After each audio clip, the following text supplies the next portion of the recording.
मुझे रोने की जरूरत ही नहीं पड़ेगी, मैं रुक रहा हूँ, आप ही एकदम तैयार। तो महाराज ऐसे भगवान को भाव से भोग लगाना चाहिए।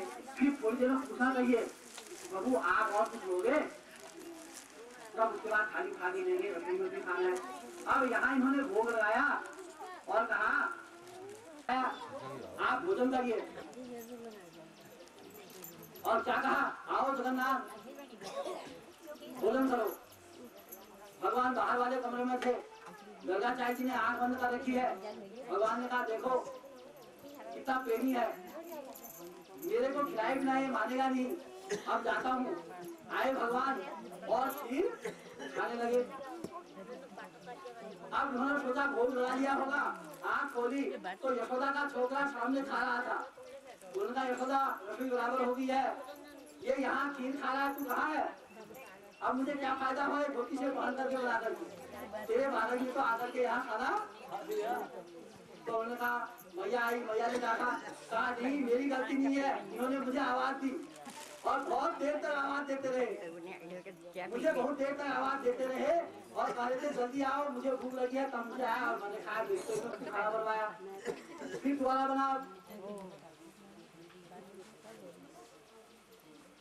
अब दोबारा बना खाना, फिर भोग लगाया गया,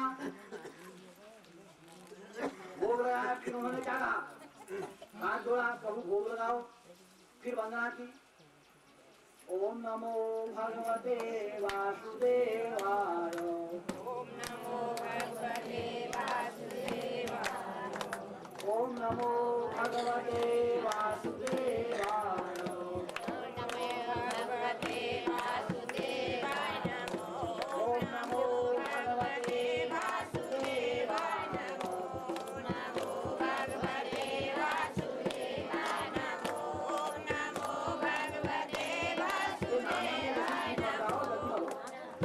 ये भाग लगाने वाले गीत मत गाओ, जब तक मेरा पूरा होता।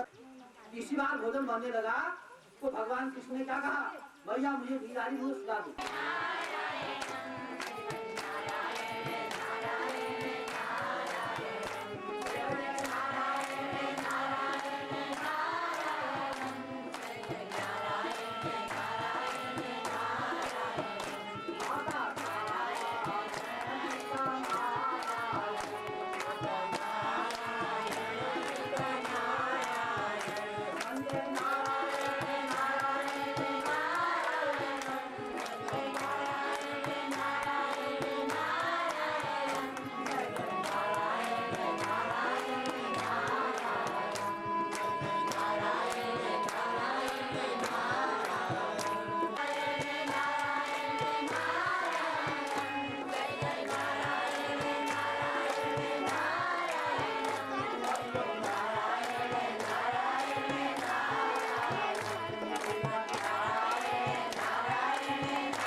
सेवक के पराधीन होते। ब्रह्मा जी वहां पहुंचे तो ब्रह्मा जी को भी एक साल से ब्रह्मलोक से विरत रहना पड़ा, ब्रह्मलोक में घुसने की आज्ञा नहीं मिली। ब्रह्मा जी यहाँ आए परीक्षा लेने, भगवान वहां चले गए कि नकली ब्रह्मा आने वाला है, अंदर आएगा मना कर दे। तो इसलिए भक्त के लिए भगवान ने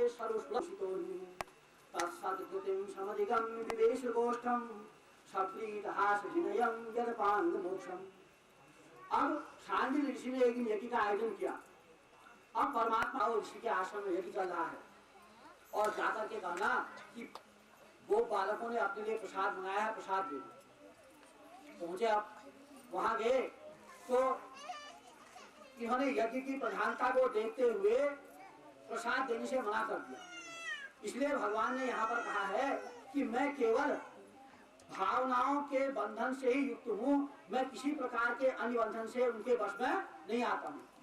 नहीं पानी इनको पंखा मत डालो, हम डालोगे जाग जाएंगे फिर।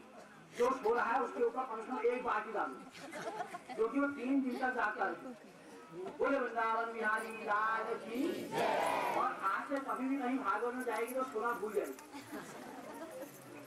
तो अब यहाँ पर ये सिद्ध किया है कि केवल अगर हम नियमों के आधार पर भगवान को प्राप्त करना चाहेंगे तो भगवान हमें प्राप्त, भगवान की भक्ति करोगे तो कम प्रयास में भी तुमको भगवान की प्राप्ति हो जाए। तो वर्तमान की स्त्रियां इसका फायदा उठा सकते हैं, तो वरदान प्राचीन काल में मिला कि कम समय में भी आपको भगवान की प्राप्ति गति हो जाएगी। ये इसलिए कि तुम्हारे मन में कोई बात रहती नहीं है और लोग बात रख देते हैं, तुम्हारे मन में बात नहीं रहती है, इसलिए मन को एक प्रकार से स्वच्छता का प्रतीक माना जाता है, जिसमें बातें रुकती नहीं है, खाली रहता है, इसलिए वहां भगवान आ सकते हैं। लेकिन जब बुलाना चाहोगे तब। बोले वृंदावन बिहारी लाल की जय।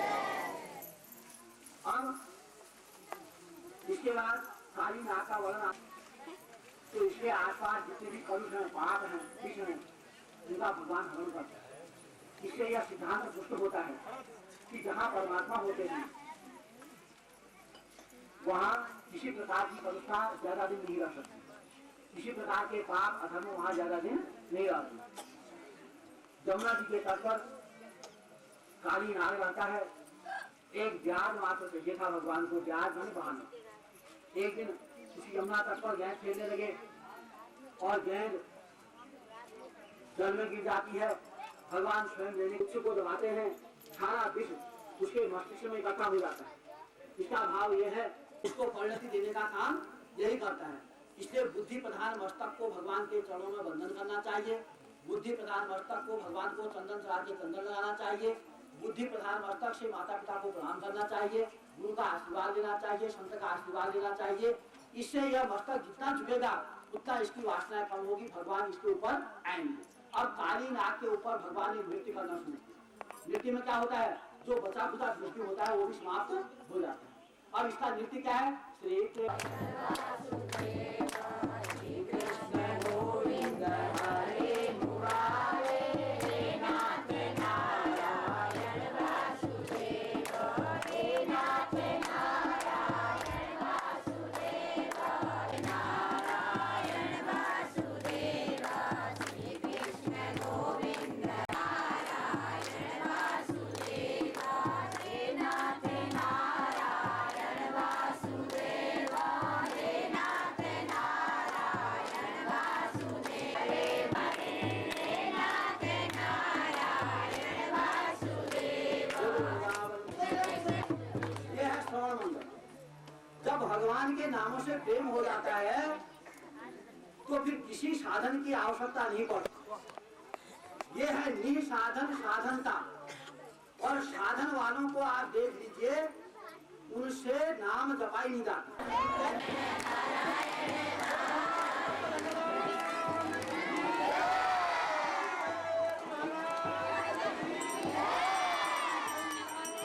Bye-bye.